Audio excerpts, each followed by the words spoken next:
Hello and welcome to the Modern Romantic Podcast, where we celebrate and inspire romanticism through passionate people doing incredible things. Hi, I'm always crafting something beautiful. Hi, I'm Trey.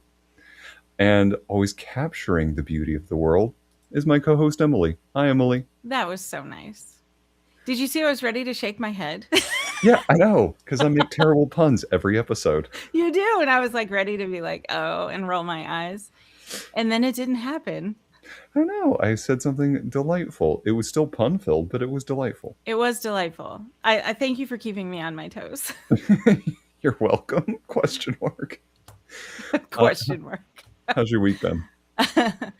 Good. We've had the roller coaster of weather. And 'tis the season, I suppose. Yesterday was gorgeous. People were out in short sleeves finally, and it felt good. I got to wash my car. It was wonderful. Ooh. And today it's cold again. So we're back to hoodie season. And it'll come eventually. Yeah. How about you? Doing really well. I've seen some great theater over the past week and heard some great theater news. Local to Charlotte, for anyone who's in the North Carolina area, um, Queen City Concerts is a local group to us that performs a varied amount of performances. They typically only do like a handful of performances in various venues across the city, but they are always spectacular. And I got to see A New Brain last night, which is a show I've never seen before, heard about, but I've never listened to, never seen it. It was fantastic. And then later today, I'm going to go see God of Carnage at Theater Charlotte. Um, and the theater news is that Maestro Mina, formerly with Opera Carolina, has started a new opera group for local and emerging artists in the opera community. Um, Cool. not a lot of details to share at the moment. I want to make sure Hmm. I get my facts right about it, but it's exciting that he is spearheading this for them. Because I know that the local community has been looking for something for this for a while. So, really exciting news in the theater and extended universe, the extended groupings along with performance. So it's a I like great how time. you said that like the Marvel universe, It's the the opera opera cinematic universe. universe. Right. I love hearing new art development news. I think that's wonderful. It's a great time. Hmm. You know what I love even more than developing news in the performance space? I You're gonna have to tell me. Ah, it would have to be the way that our guest today crafts his incredible pieces. Would you introduce our fantastic guest today? Absolutely.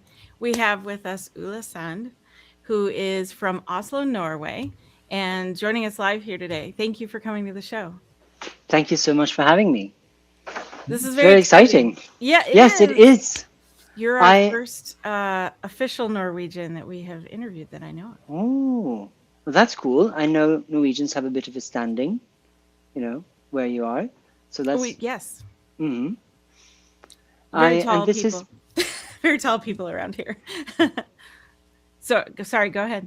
no this I was just gonna say this is my first time doing something live since I think 2012, Oh, where I was interviewed at Italian radio representing the Norwegian embassy, and it was a disaster. oh no. So yes, and I haven't done anything like it since. So I'm hoping that today, I mean, it can't be as bad as that time, probably. No, So I'm cautiously optimistic, but yeah, but me too. exciting. I can't imagine. I mean, that sounds like a lot of pressure, an interview like that, especially live. Yeah, I want you to know there's no pressure here at all. no, No, art is more fun. definitely much more fun. And it Yeah. helps that it's not, I mean, this interview was at, I think, 1 in the morning and in Oh, Italian and about something I had no idea about, people asked me about, this was actually also about art, but they asked me about, there was a band, Norwegian band coming to Italy, and they asked me about the band's motivation for doing something. And I was like, I don't have a clue. But instead of saying that I don't have a clue, I just try to answer the question, which I've learned, you probably shouldn't do if you have no idea what you're talking about. Just say so. right. Yeah. We've all done that at Mm. some point. I do I, that regularly. Hmm. where you try to answer the question? I mean, if I can muster an answer, I sometimes try. Because I feel like you always know the answer, and I'm always very impressed by the answer. So if you've been lying to me all these years, like, how dare you?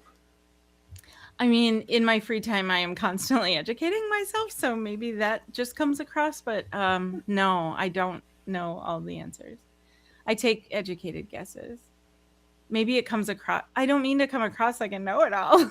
No, That's no, not it's not it. that. No, that's not it at all. You seem very worldly, and I appreciate Oh, that about you. thank you. It's that's hard one. I appreciate.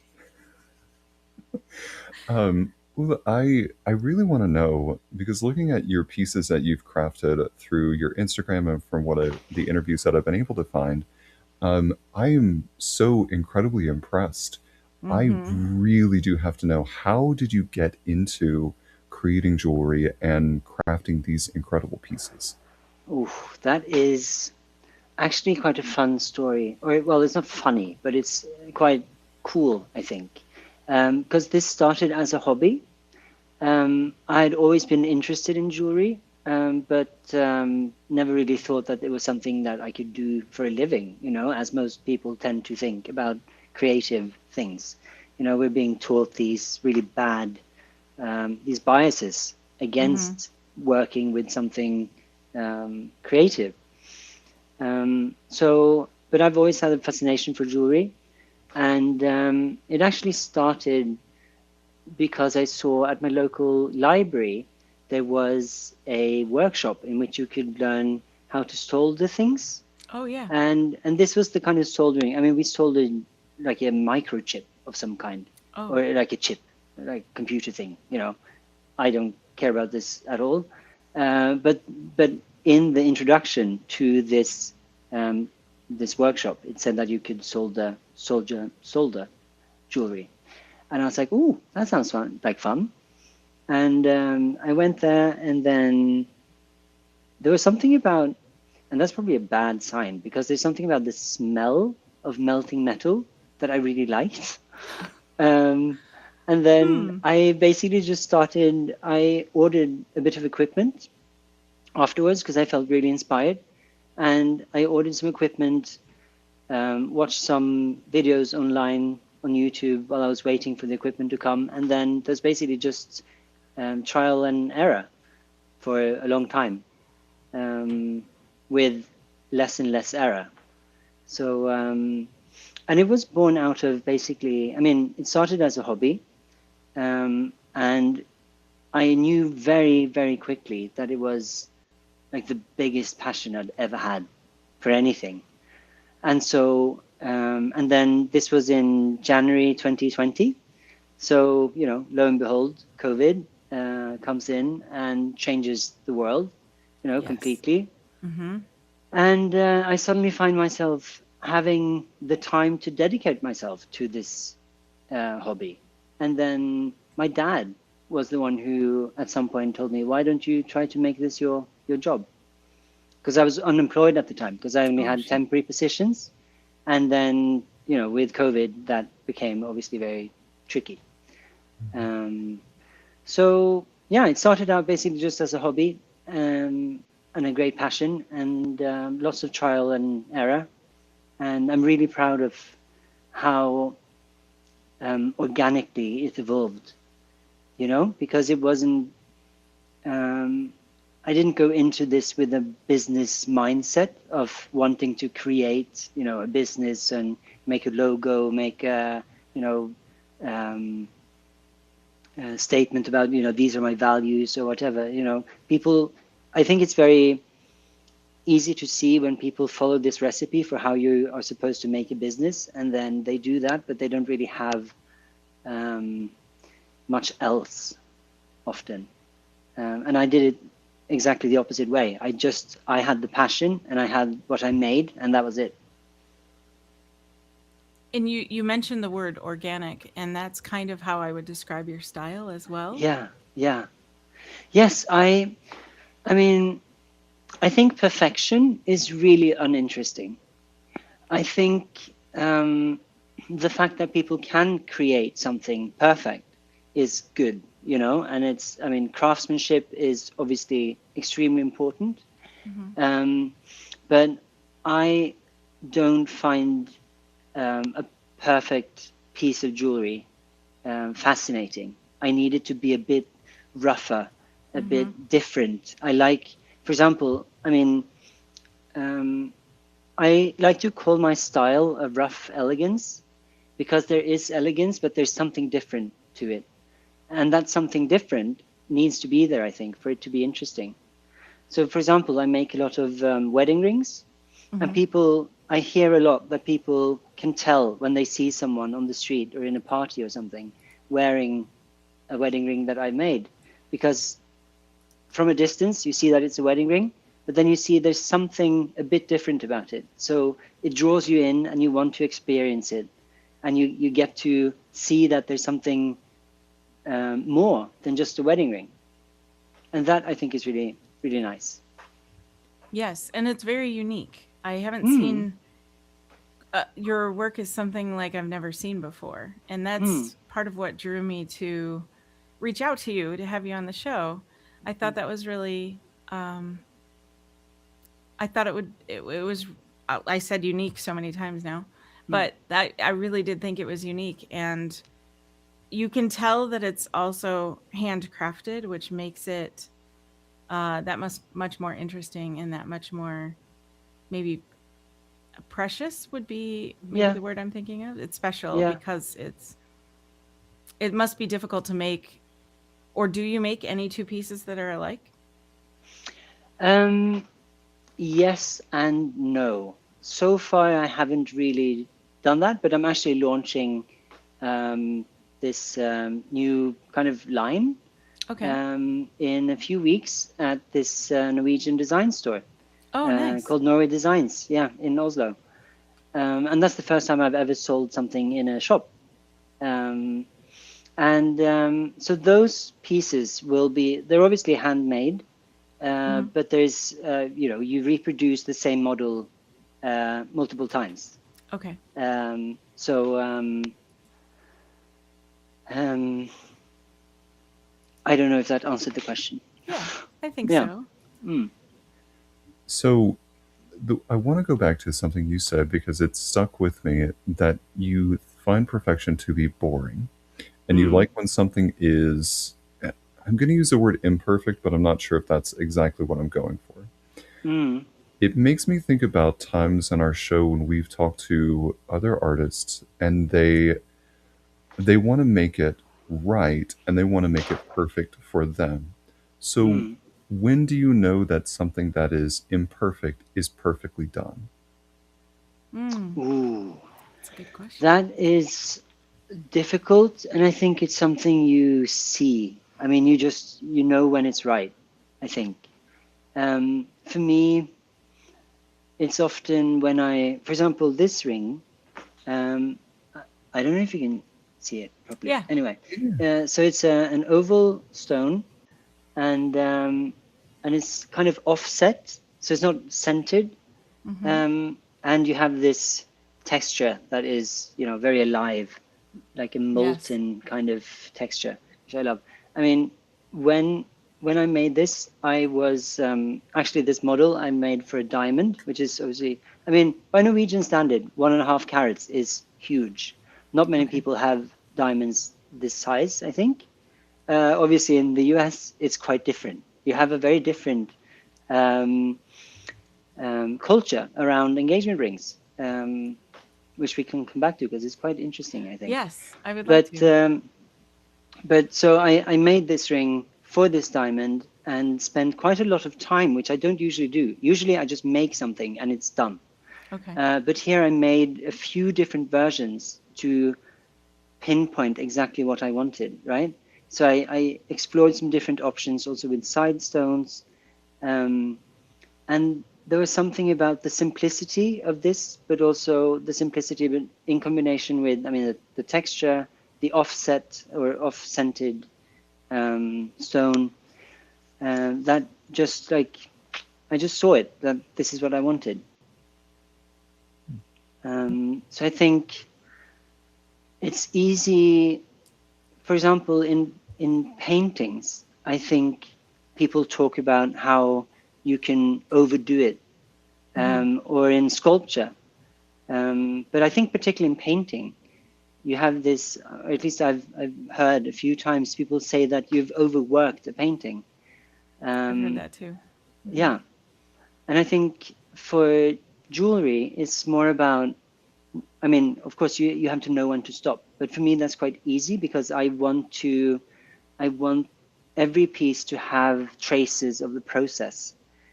So, for example, when I sand cast rings, which is what I do most of the time, every ring gets a unique fingerprint from the sand that I've used to cast them. Okay. And so for me, it would be wrong to, or not wrong, I don't know if you can say wrong, but not morally wrong, but for me, it's counterintuitive to me to remove too much of a texture that comes from the process, because I think it's a beautiful process. And I think the uniqueness of it is what makes it special.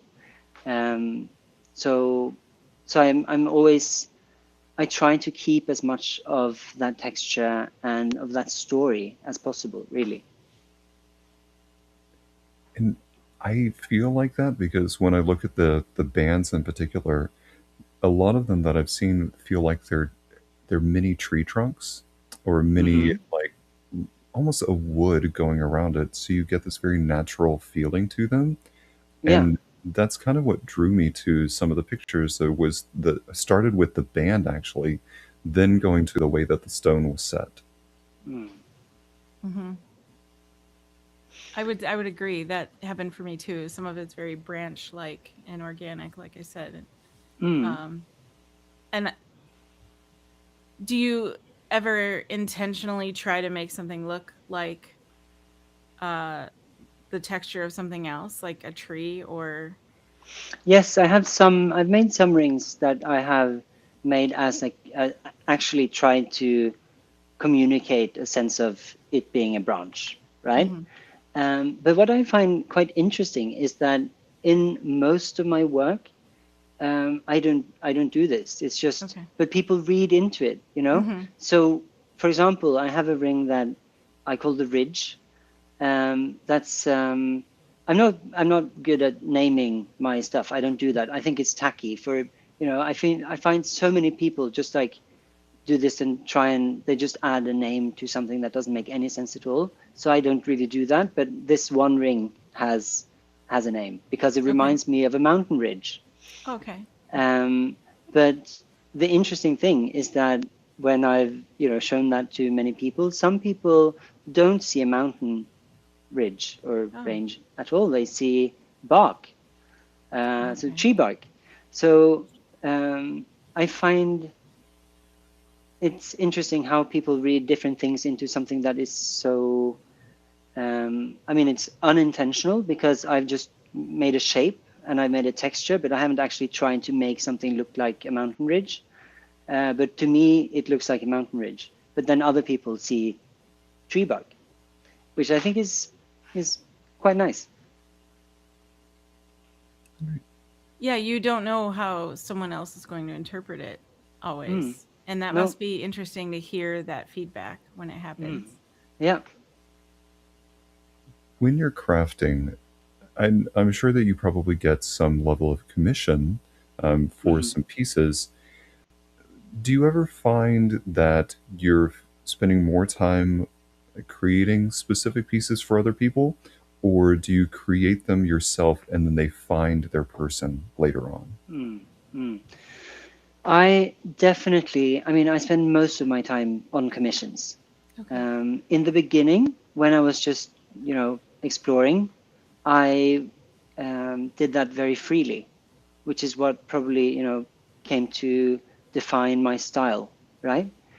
Um, but I would say 90% of the time that I spend making jewelry is on commission.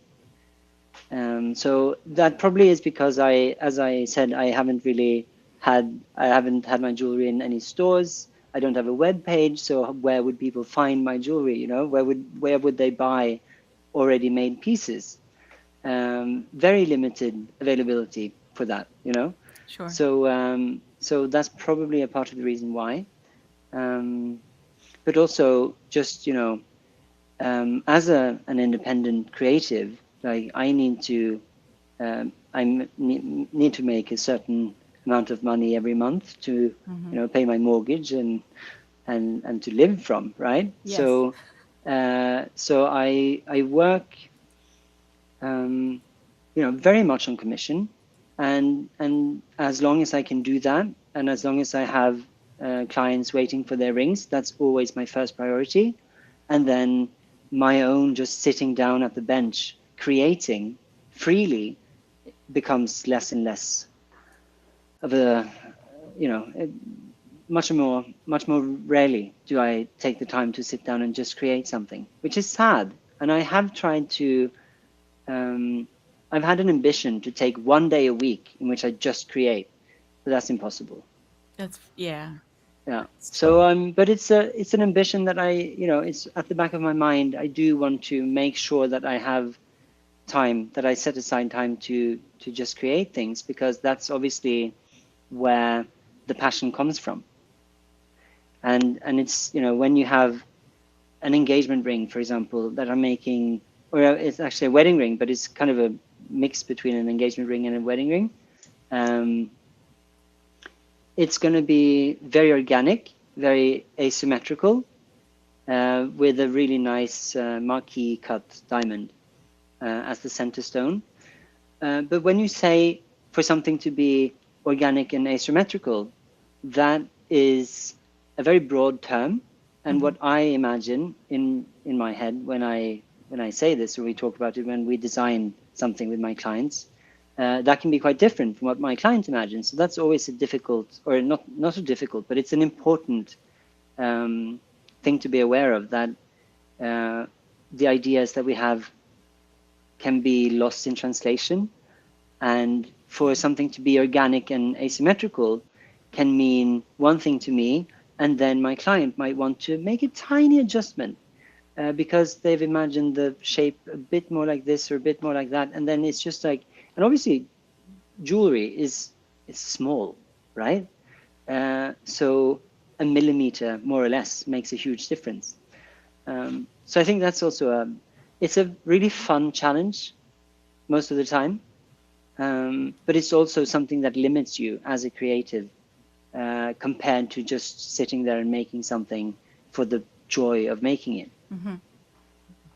When you are making something for yourself or something you want to design because you have it in your head and you want to get it out into Mm. reality, what are you inspired by to create?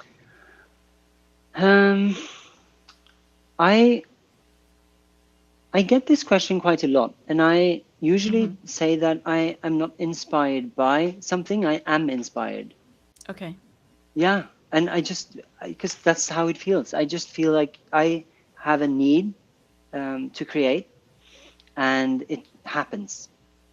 And the word inspire comes from Latin, Mm-hmm. which meaning to breathe life into, and that I think is quite a nice thing to be aware of, because it's this life that is here. Inspiration doesn't have to come from anywhere for me. It's just Right. it's there. Because I am inspired. I already have the inspiration within me. But that being said, I can have, you know, glimpses of, ooh, I see a shape, and I want to recreate it. For example, if I see a shape in nature, or I feel, for example, I was in Lofoten, Okay. very famous, probably the most famous place in Norway for gorgeous nature. Okay. I was there for a while a couple of years ago, and just like walking on the beaches, looking at the mountains, picking up barnacles and, you know, things from on the beaches, and seeing, I don't know what you call that, but it's a kind of moss that grows on Oh, trees, like, or okay. lichen, or yeah. Mm-hmm. Just seeing all these things, that does give me inspiration also. Yeah, so I think nature is a huge inspiration. Um, Yeah. But I seldom sit down and, and draw inspiration from something. Yeah. I feel Right. like it's just there. Sometimes on the show, we talk about if you lose inspiration or if it's waning somehow, it's not, you didn't have as much, or you get burned out, maybe um, how you would fuel that again. And some Mm, artists are more intentional about making sure they have a constant flow of inspiration or at least something consistent. And some artists are like you mm, who can just be inspired because they don't see like a limit mm, to their inspiration. And mm, so that's interesting. And it's something that I like talking about it with our guests because it's something that I always want to know, like, how are you fueling mm, your creativity? But mm. you still have a tank full of Yes, inspiration within you. I'd say so. But this is also where another interesting aspect of life as a creative comes into the picture, because you have something that you're passionate about that you do and you have the inspiration, but then life will always be, or especially when you work creatively, that will always to some degree still be work. Mm-hmm. So, and that is something that I've felt quite strongly over the past maybe couple of years, or year and a half. Like I've struggled so much, like just like posting things on Instagram, for example, because that's not where my passion lies, right? Right. That's Mm-hmm. not something I do because I enjoy it. Even though if someone had told me, 6 years ago when I had a completely different job, that I would be complaining about taking pictures or videos and posting on Instagram, like I would have laughed at them because that would have sounded like a dream job, kind Right. of. Yeah. Um, but I think working creatively, it still becomes work. And for me to try to maintain this level of both the passion and my energy level, I find that for me it's been really important. Relatively recently, I've rediscovered the joy of swimming. So I go swimming, and because I've done this like multiple times a week for a while now, and because I don't have, I don't work with anyone. I don't have, employees or Right. bosses or whatever. I'm my own boss, and nobody works for me, so it's very flexible, right? So Yeah. I usually go out, especially now during winter. I've gone out like midday, try and catch as much sunlight as I can, going to swim, and that's been really good. So I think it's important to do things that gives your body energy as well as a Mm-hmm. creative. Not just It's not just about the mind or the creative spirit or whatever. It's also about making sure that your body has the best kind of um, starting point or um, framework Mm-hmm. to do your job. There's probably a balance there Mm, that is helped by that. yeah. Yeah. I'm not sure if you're familiar, but there was an American painter named Bob Ross. Um, Mm-hmm. and he liked to say that there are never mistakes, there are just happy little accidents. Mm-hmm. So I'm curious, what's a happy little accident of yours that you wound up loving? That's a Oh, good question. I've got two good examples. One of the ridge ring that I mentioned earlier. I have two different versions of that. One that's a bit bigger, one that's a bit smaller.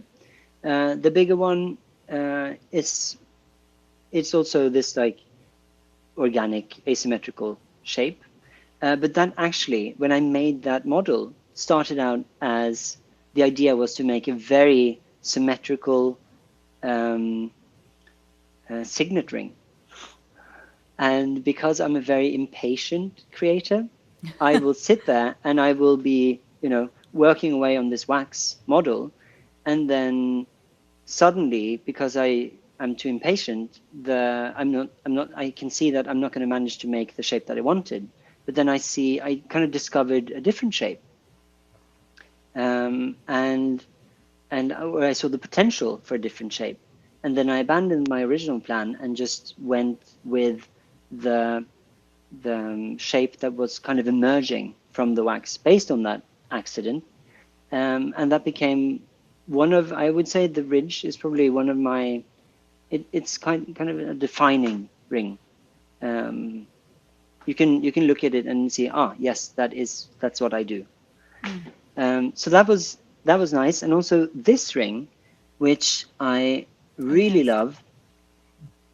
This is a Canadian diamond Oh. that used to be round, and I'd set it in a different kind of ring, like more a classic, like an engagement ring type. It wasn't an engagement ring, but it looked like an engagement ring, even though obviously the stone is very different.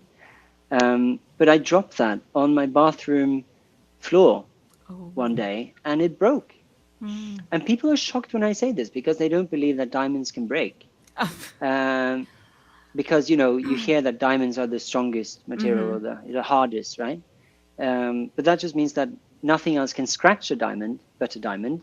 But you can break diamonds very easily. I do so quite often, actually, sadly, myself.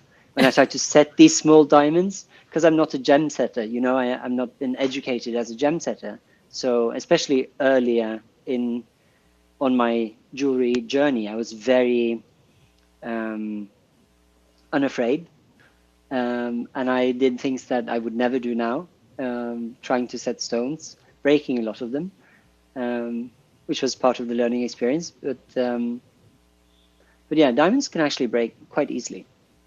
So that happened to this, and when this broke, I just had this idea of that the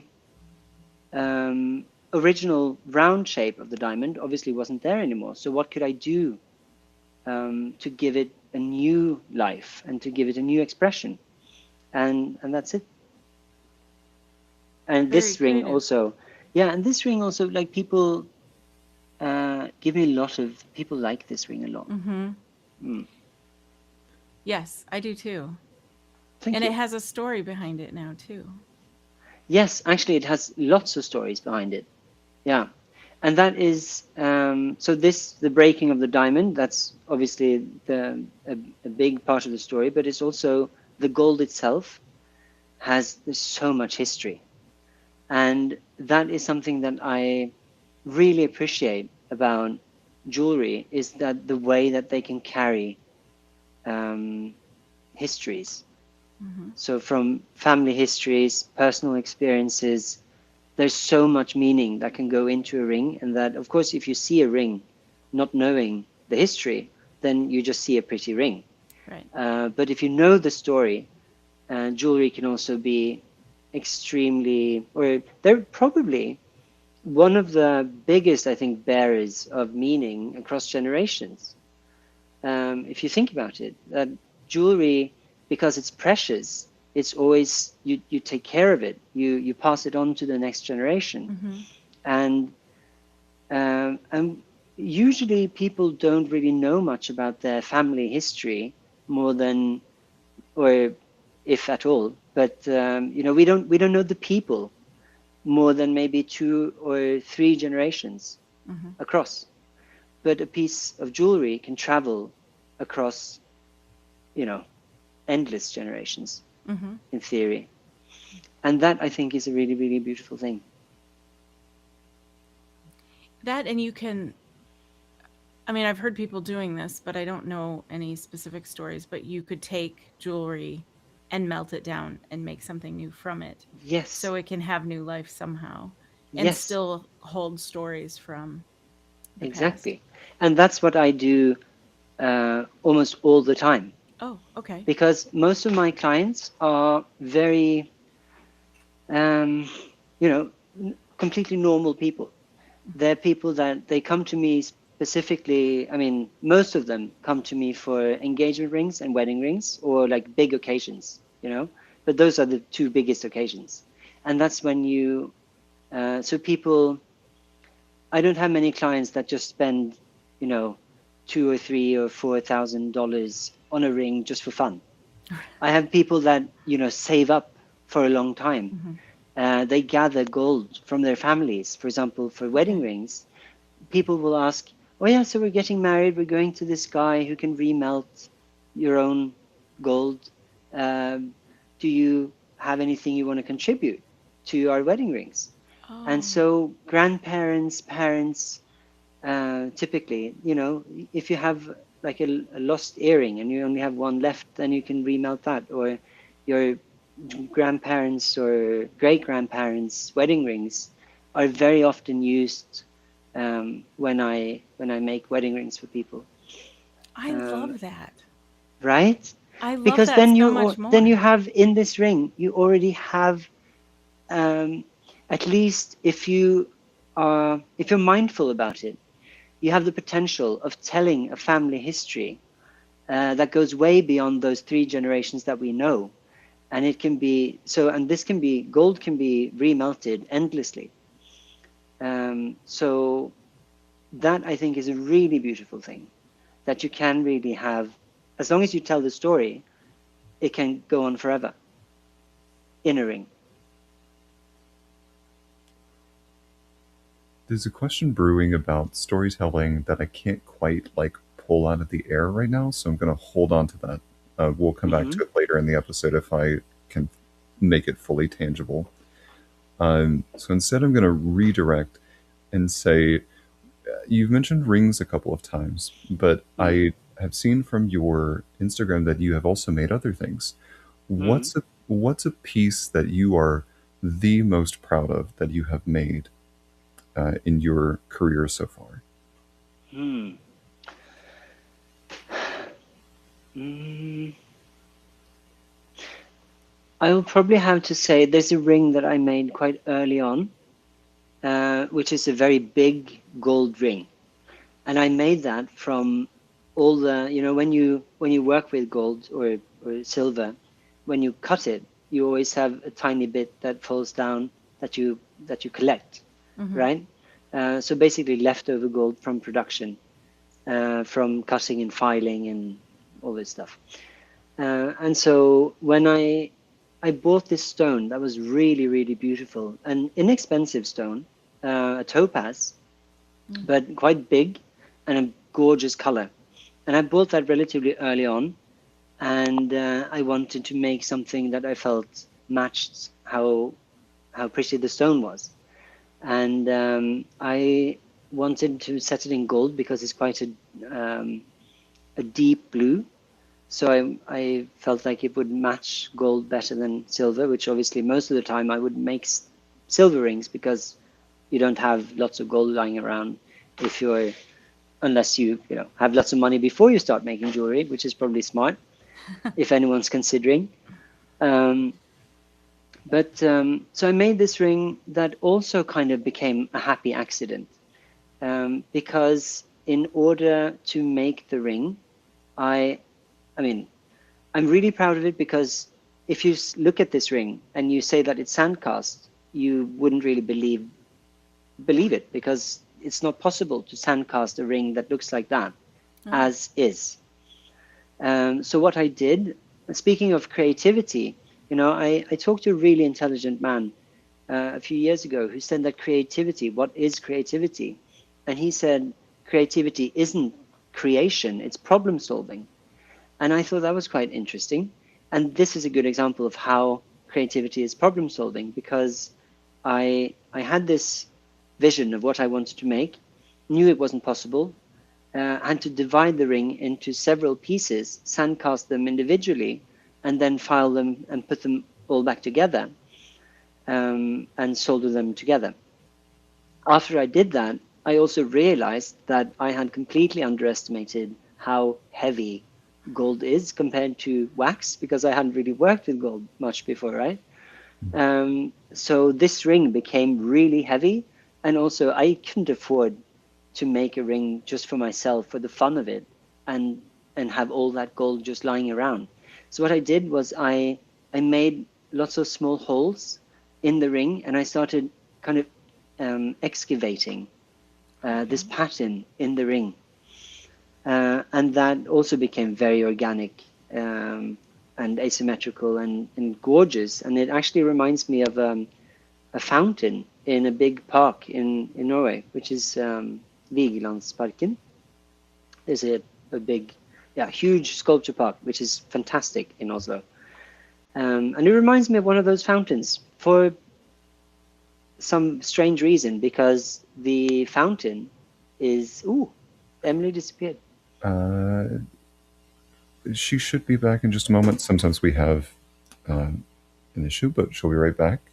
Mm. There she is. Now named Josh. Oops. Why am I named John?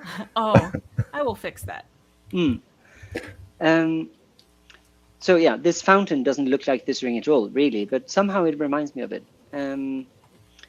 That's a long way of basically answering your question about a ring that I'm really proud of. But I'm proud of it because it is, technically it was a difficult thing. It really I needed to solve a lot of problems making it, and it turned out very beautiful. So I think that must be, yeah, that must be it. I love stories like that. And I love that you have so much, that you tell it in such a way that not only are you creating something that you can show the final product, but you have this great lead in of a story to that sort of thing. Mm. And I use the term product, um, again, not the word I'm searching for, but it's still something nice to represent the end goal of that story, and to be able to say, and out of all of this, here's this beautiful thing that I have crafted that you can now touch and feel and experience the history of this along with me. Mm. Yeah, and I think that, and the storytelling, again, we come back to storytelling, how important that is. Because that also says something about what it is that I do and what makes what I do meaningful.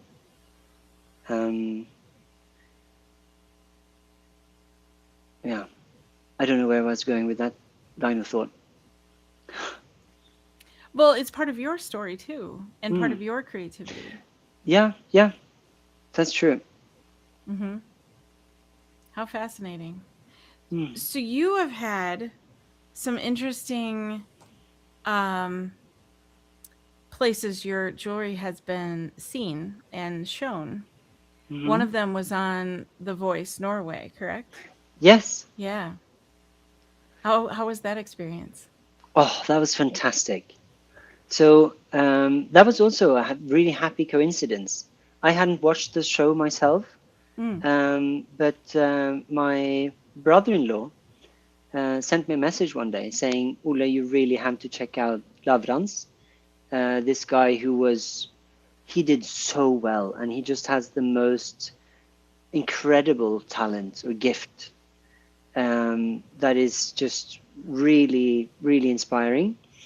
And my brother-in-law just said, "Oh, you should contact him and see if he wants to work with you to wear some of your jewelry for the show."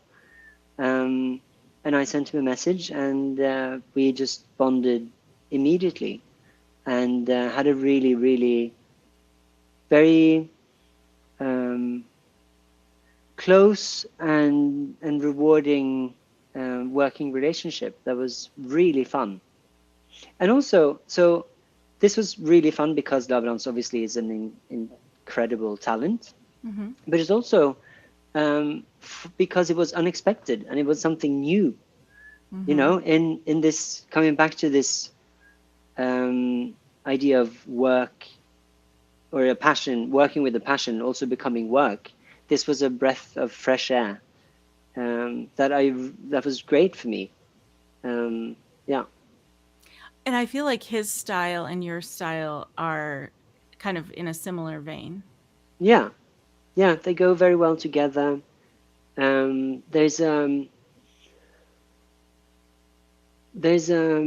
mean, the imperfection is key there, but also the balance between, or the freeing yourself from expectations of how you're supposed to look, or what you're supposed to wear, or what a man is supposed to look like.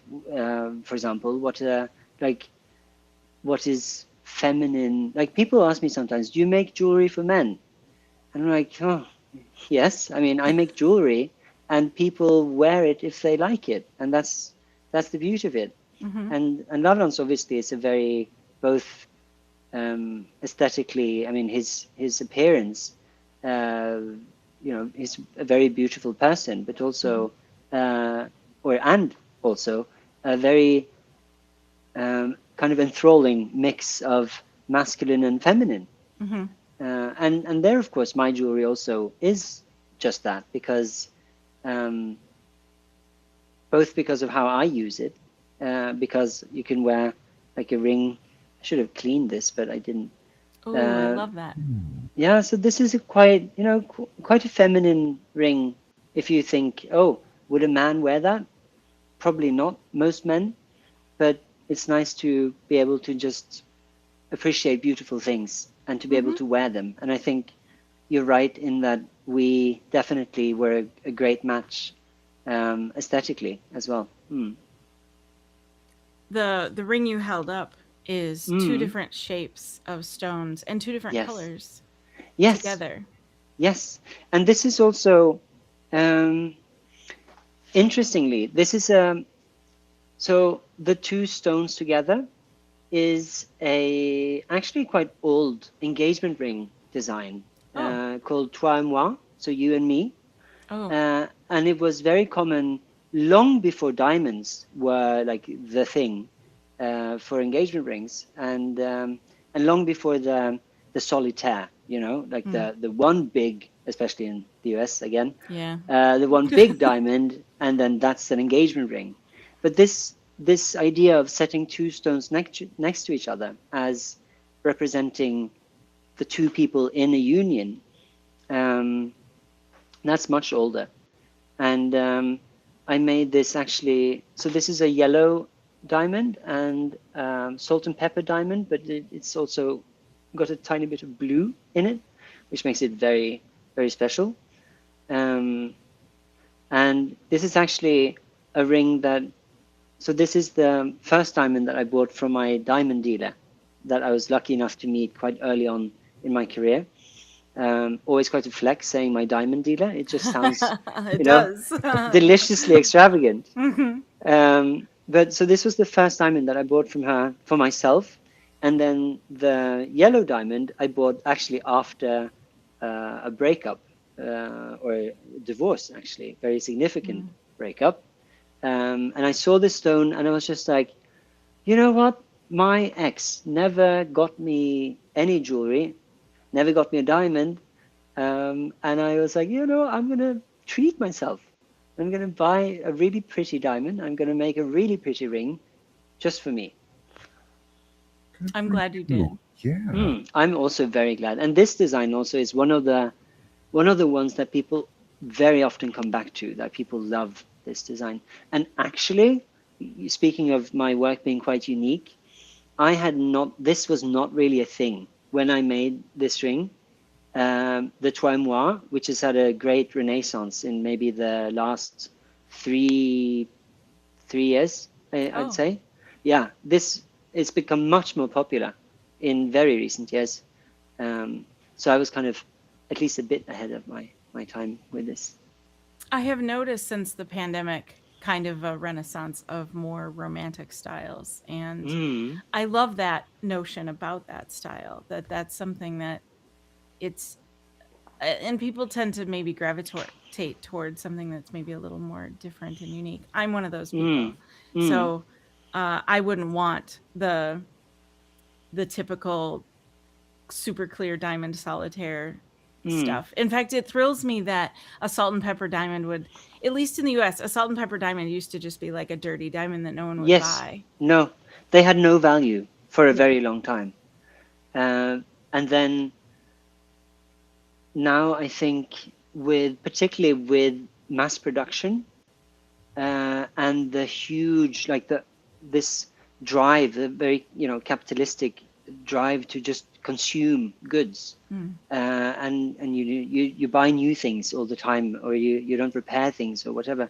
I feel like we're so tired of this being the norm that we have wanted to take a step back and slow down and get the handmade ring, get the salt and pepper diamond, because it's not something that you can get anywhere else. Or a salt and pepper diamond will always be unique. Mm-hmm.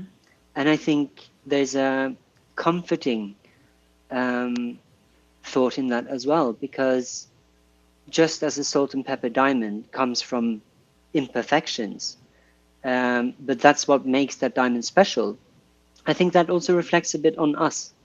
You know, we're all imperfect, and I think to really lift the idea of imperfection as a value, um, rather than it's a way of telling ourselves that we are good enough just the way we are.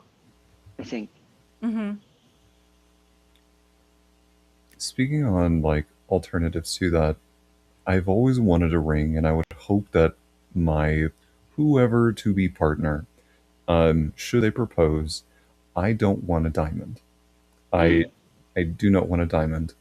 What I mm, would love to see in that proposal would be either a sapphire mm-hmm. or alexandrite, which I know is terrible to put into a ring because it's very soft, Yes. but Yes. I would love to see alexandrite set in a ring. Mm. Alexandrite is also a very rare stone. Hmm. A natural alexandrite is extremely rare. And for people listening, if you're not familiar with alexandrite, which wouldn't be surprising, is a stone that changes color depending on the light. Oh. Yeah, yeah, very incredible. Um, I personally, I don't make jewelry with synthetic stones.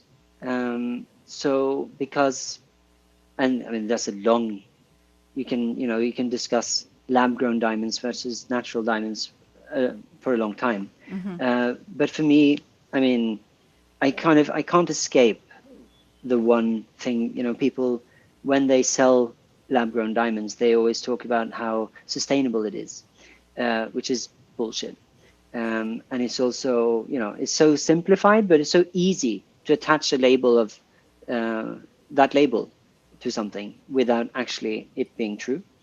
But for me, as an artist, what's more important is that I find the fact that nature has made this much more interesting and awesome in the right sense of the word than uh, that humans are able to reproduce something, which is also interesting, and a great feat in itself.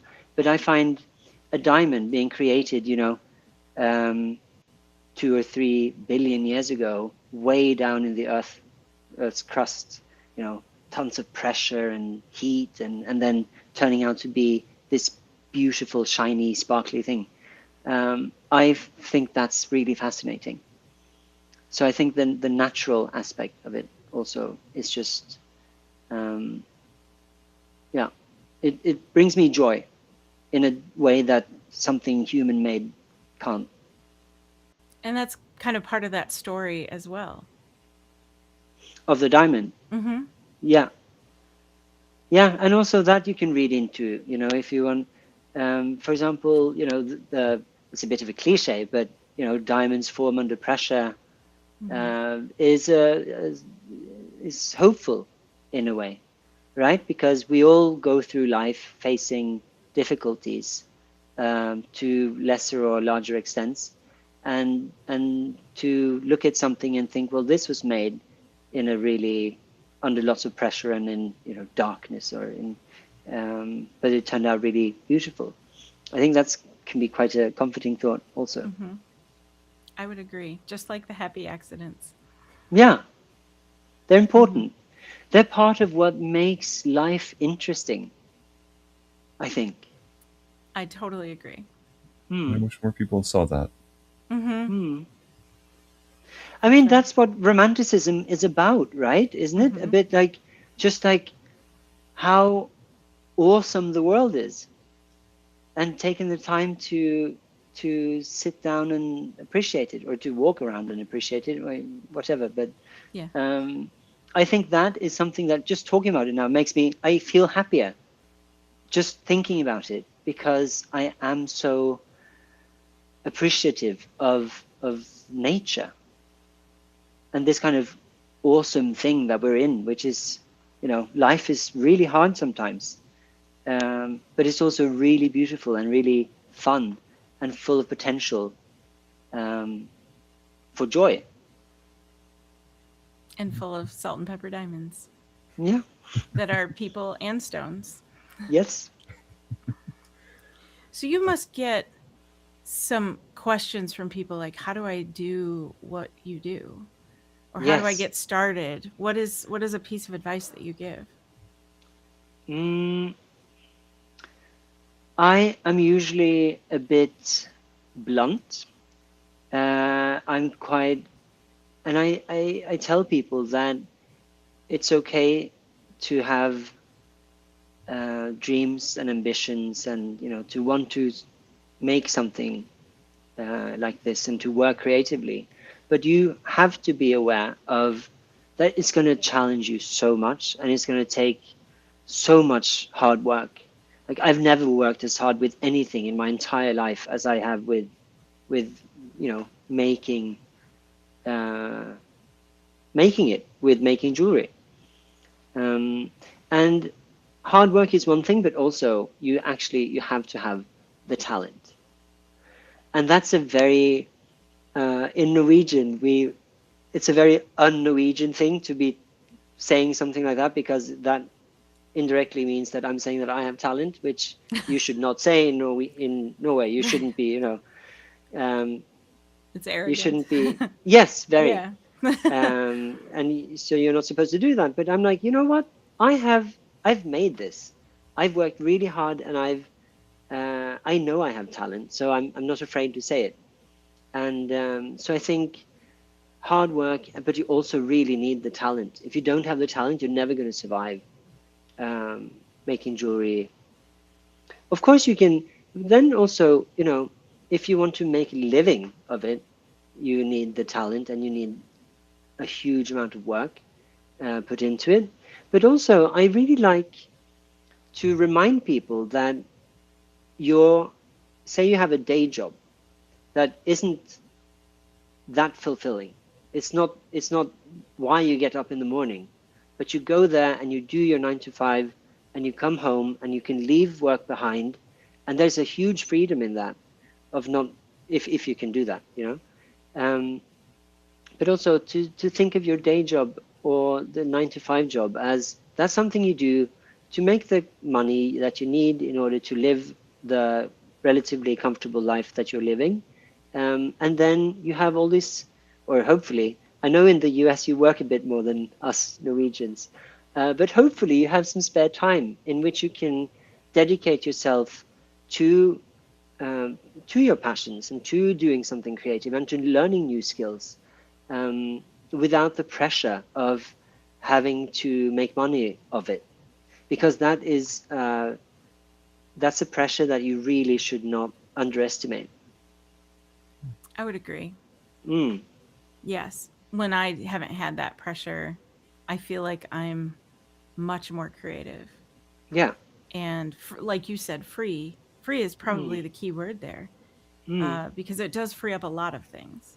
mm. Mm-hmm. Have you felt I that way, mean, Greg? Oh, sorry. no, no, go ahead.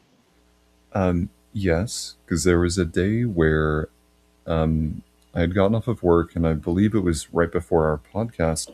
A friend contacted me over Instagram to ask some questions about making a costume, and just wanted to like spitfire, like come up with something, because it was a drag conception of Alice in Wonderland, but no Mm, one could be Alice. The person throwing the party was going to play Alice. Everyone else had to play other characters from the show, but make it something more than just representing them with a basic costume from Party City. Hmm. Come up mm, with something. And so I pitched an idea, and I threw out like 10 ideas at them, and one of them landed. I said, you could even go as like the pool of tears that she cries, dress yourself in a toga, dip it in like fabric dye some of the things, and then you could do your makeup so that half of your face is gone. So all you see are the eyes, and the rest of your body just becomes the pool of tears. Oh, wow. And that's the idea that they wound up going with. Oh, neat. I never got to see it, but it was just, and there's no pressure, there's no like, no nothing. I could just spitfire and throw ideas at the wall, and then they were like, I love this. And so we again took that and started whittling down of things that they could do to make it easily for them and work with a few different idea things. But I was like, I love this so much more than I do my day job. Mm. It's great. But that's also, um, I think we shouldn't necessarily always see them as opposites. You know, a day job, it's you might, you know, you need it, and then the passion projects, they can go hand in hand. You know, they can coexist, um, and bring what they are meant to bring you.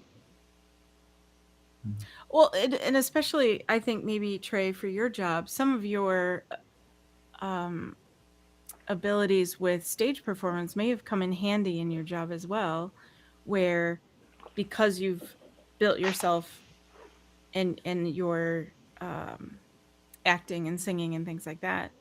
I imagine there's some of that that you can carry over into your day job as well, so that it with giving presentations or I don't know all of what you do, but I don't sit next to him at work anymore. So we I find that creativity has bled into my job as well as a whole, as a just an element of thinking in the way I do to be creative also can apply to work. Mm. And but also energy. Yeah. Like if you did not have your passion projects outside of your day job, then you would not have the same energy bringing that into your day job, because all of these the passion projects and the or like me for example today when I've been working also a bit hard and I'm coughing and it's been an effort, but like I love making changes to my home. I love making it more me. I like Mm-hmm. uh, you know um, taking seeing a space and thinking, oh, I can make a shelf and it can be like this to optimize the space and to look pretty and be functional. That's something that I do out of joy, and it's something that also gives me joy, even though I'm also a bit tired. But it's something that means that I'll take that experience and I'll bring that with me because I have a different energy than if I hadn't done that project. Exactly. And that I think is really important to think about when considering a creative or making a shift from a passion project to work. That a lot of that gets lost. Mm. I would agree.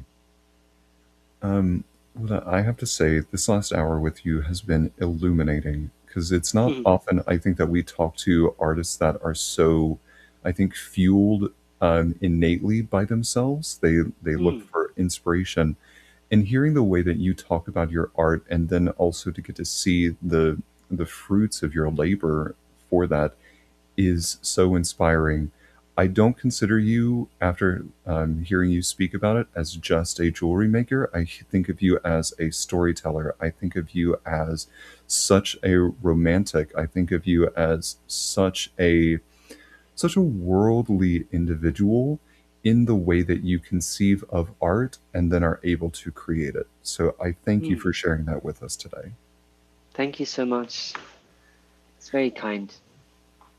My last question for you, which has nothing to do with anything we've talked about so far, is if you could sit down to have lunch with anybody in the world, alive or dead, who is sitting on the opposite side of that table from you?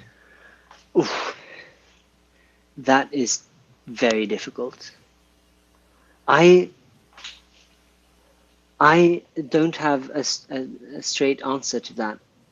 I think I no, I don't. I